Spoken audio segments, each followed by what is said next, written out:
जय जिनेंद्र बच्चों, मैं जैनी धार्मिक पाठशाला में आप सभी का स्वागत करती हूँ। आज बारी है निबंध विभाग की, जिसमें हम जानेंगे चतुर्विध संघ के बारे में। चतुर्विध संघ मतलब क्या है?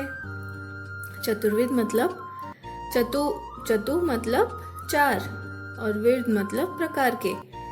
चतुर्विध मतलब चार प्रकार का संघ जो चार प्रकार के लोगों के समूह से बनता है, उसे चतुर्विध संघ कहते हैं। वो चार प्रकार के समूह कौन से हैं? पहला है साधु, दूसरा है साध्वी, तीसरा है श्रावक, चौथा है श्राविकाएं। सभी साधुओं से बनता है साधु का एक समूह स्तंभ, जो जैन धर्म का पहला स्तंभ है। सभी साध्वियों से बनता है साध्वियों का एक समूह, जिसे जैन धर्म का दूसरा स्तंभ बताया गया है। सभी जैन भाइयों से बनता है श्रावक का एक समूह, जो होता है तीसरा स्तंभ, और सभी जैन बहनों से बनता है श्राविकाओं का एक समूह, जिसे चौथा स्तंभ बताया गया है। तो चतुर्विध संघ चार लोगों से बनता है: साधु, साध्वी, श्रावक और श्राविकाएं। क्या आप कभी साध्वी जी के दर्शन करने के लिए गए हो? पता है, उनके दर्शन करने से हमें बहुत अच्छी एनर्जी मिलती है और पॉजिटिविटी आती है। तो चलिए, आज हम आपको इनके बारे में अच्छी बातें बताएंगे। पहले साधु जी वो है जो संसार को त्याग कर दीक्षा ग्रहण कर ली है, अपने जीवन को सुधारने के लिए, अपने भव को सुधारने के लिए, मोक्ष पाने के लिए वह हमेशा प्रयास करते रहते हैं। वह अपने पास ओघा, पात्र और शास्त्र जो पढ़ते हैं हम लोग, आगम शास्त्र ही रखते हैं। क्या आपको मालूम है वो ओघा से क्या करते हैं? वह इससे अपने सभी वस्त्रों की, आसनों की प्रतिलेखना करते हैं। वह इस विधि से सभी जीवों की रक्षा करते हैं। दूसरी चीज है पात्र। वो अपने गोचरी या खाना, पानी, यह सब अपने यूटेंसिल्स में या फिर पॉट में लाते हैं।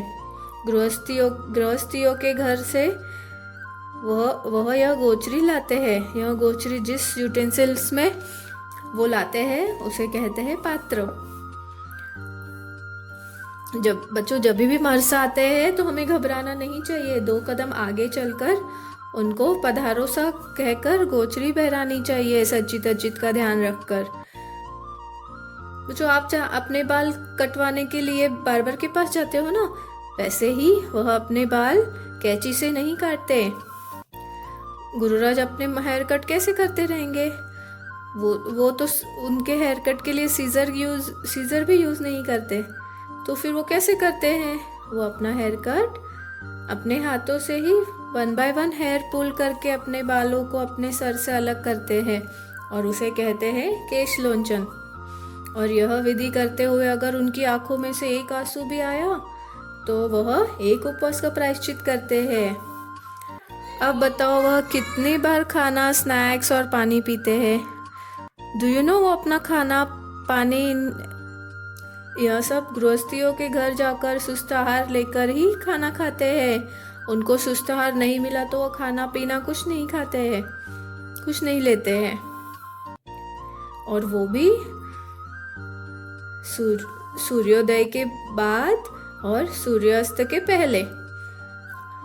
यही दो वक्त के पहले खाते हैं या फिर बाद में खाते हैं, फिर 2 बार। और वह अन्न का एक दाना भी झूठा नहीं डालते हैं, इससे उनको दोष लगता है। वो रात को हमारी तरह सॉफ्ट मैट्रेस पर नहीं सोते हैं, बल्कि वुड के टेबल पर या फिर कार्डबोर्ड पर या फिर जमीन पर ही सोते हैं। ठंडी हो या गर्मी हो या बारिश हो, वो मोटे मोटे ब्लैंकेट्स भी नहीं रखते हैं। उनके पास जो कपड़े रहते हैं उन्हीं में वो अपना गुजारा करते हैं। किसी दूसरे सिटी में जाने के लिए वह प्लेन, कार, ट्रेन या स्कूटर का भी इस्तेमाल नहीं करते हैं।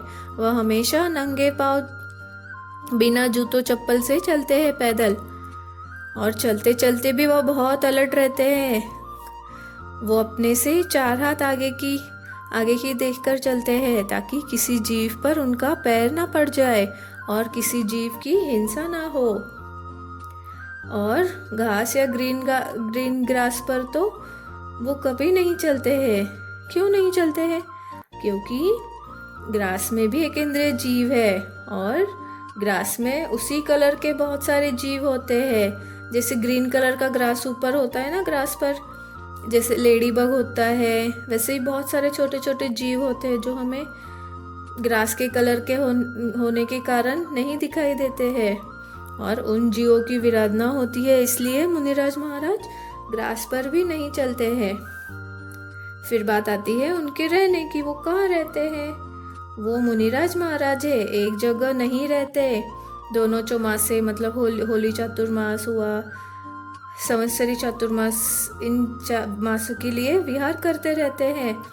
जैन मुनिराज महाराज का स्वास्थ्य ठीक ना हो या फिर उनकी तबीयत ठीक नहीं हो तो वह एक स्थानक में ठानापति होकर एक ही स्थानक में रहते हैं और अपनी साधना करते हैं। अब मुनिराज महाराज के पास तो घर नहीं, टीवी नहीं, तो वो क्या करते रहेंगे दिन भर? तो मुनिराज महाराज श्रावक श्राविकाओं को मोक्ष मार्ग दिखाने के लिए प्रवचन करते हैं या व्याख्यान देते हैं, जो महावीर स्वामी का मार्ग दिखलाते हैं, जिसमें वह हमें जैन धर्म के आगम और महावीर प्रभु ने बताए हुए सिद्धांतों का विवरण करते हैं। वैसे ही वह अपने आत्मा की कल्याण के लिए धर्म, ध्यान, शास्त्र वांचन आदि करके अपना जीवन संयममय बनाते हैं, जीवन व्यतीत करते हैं और अंत में संयम संथारा करके सद्गति को प्राप्त करते हैं। इस चौमासे में हम मुनिराज महाराज के दर्शन करने जाएंगे ना। दूसरी बात आती है श्रावक श्राविकाओं की। जो श्रावक श्राविकाएं भी चतुर्विध संघ का एक भाग है। श्रावक श्राविका मतलब का भगवान महावीर स्वामी के सिद्धांतों पर चलने वाले सभी गृहस्थों को श्रावक श्राविका कहते हैं। जो संसार में रहकर धर्म का पालन करते हैं उन्हें श्रावक श्राविकाएं कहते हैं।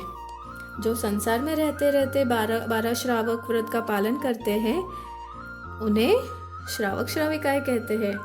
जब संसार का मोह छूट जाता है तब वह श्रावक श्राविकाएं संसार को त्याग कर आहार, पानी, गोचरी, शुद्ध ब्रह्मचर्य, केश लोंचन, ध्यान, अध्ययन में परिपक्व होने के बाद ही वैराग्य अपनाकर दीक्षा ग्रहण करते हैं और साधु साध्वी बन जाते हैं।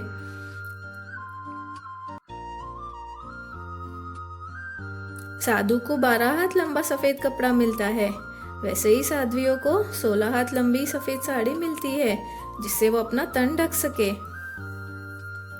जो श्रावक श्राविकाएं दीक्षा ग्रहण करने वाले हैं उनको हमें भैया जी और दीदी कहकर संबोधित करना चाहिए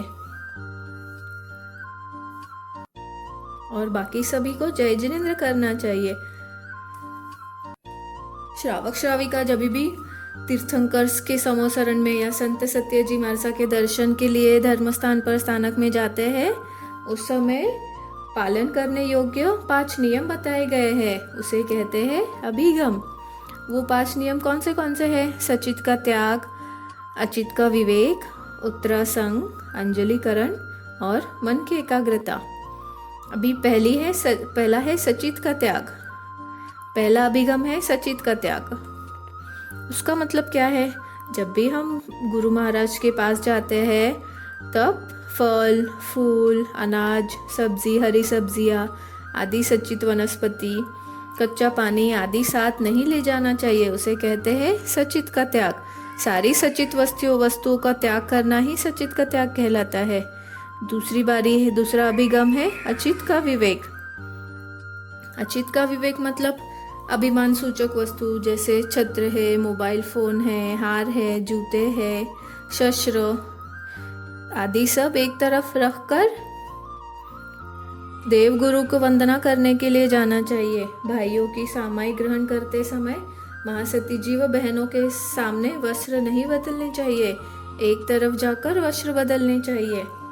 तीसरा अभिगम है उत्तरासंग गुरु महाराज के समक्ष खुले मुंह से नहीं बोलना चाहिए, अर्थात मुंहपत्ती लगाकर या रुमाल मुंह पर रखकर बोलना चाहिए, जिससे तेवकाई जीवों की हिंसा नहीं होती है।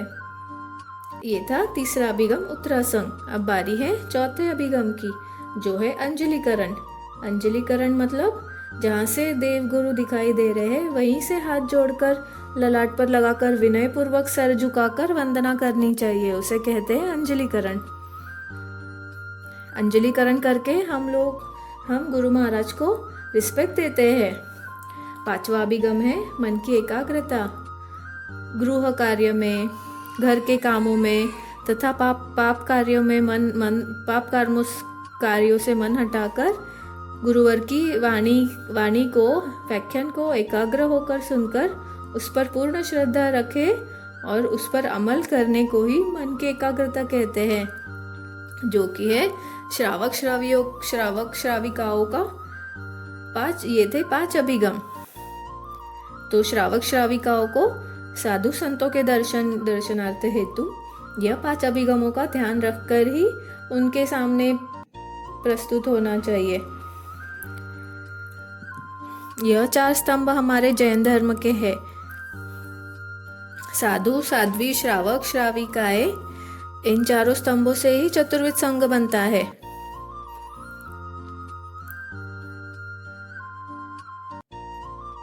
हम भी अच्छे श्रावक श्राविकाएं या साधु साध्वी बनकर जैन धर्म के आधार स्तंभ बनेंगे ना। इसी आशा के साथ आज के लिए बस इतना ही। अगली पाठशाला में फिर मिलेंगे। तब तक के लिए धर्म ध्यान करें और हमसे जुड़े रहे। जय जिनेंद्र।